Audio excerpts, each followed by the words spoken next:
भोकरदनमध्ये सुपडा साफ केला, सत्तारांचा दानवेंवर निशाणा आहे। फुलंब्री भोकरदनमधील लोकांनी सिल्लोडमध्ये प्रचार केला। अब्दुल सत्तारांचा आरोप आहे, स्वतःच्या गावाची खुर्ची वाचू न शकलेले सिल्लोडचा विचार करत होते। नगर परिषद निवडणुकीच्या निकालानंतर अब्दुल सत्तारांनी भाजप नेते रावसाहेब दानवे यांच्यावर या शब्दात टीका केली आहे। अब्दुल सत्तार विधानसभेमध्ये पडता पडता वाचले असं रावसाहेब दानवेंनी म्हणत सत्तारांना टोला लगावलाय।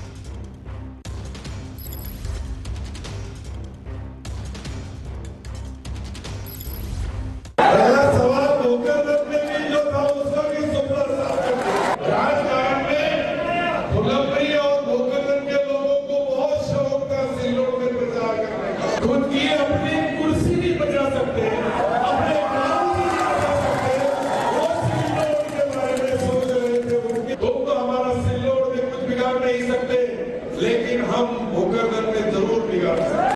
खुले जरा मतदान हो द्या, येऊ द्या समोर। जो माणूस म्हणतो की मी त्यांना पाडलं, अरे पडता पडता वाचले ना। 2200 मतं निवडून आले, ते बी जगलेरी करून निवडून आले। सुरेश बनकर डिक्लेअर केलं यांना। रिटर्निंग ऑफिसर कोण होता ते बी पहा जरा, त्याला बी तपासलं पाहिजे तो कोण होता। तो बी गोल टोपीवाला होता। गोल टोपीवाले असे निर्णय द्यायला लागल्यावर लांब्या टोपीवाला कसा निवडून मला सांगा बरं तुम्ही। त्याच्यामुळे त्यांनी फुशारकी मारू नये। ते जे जिंकते ते या गोल टोपीवर जिंकतात फक्त।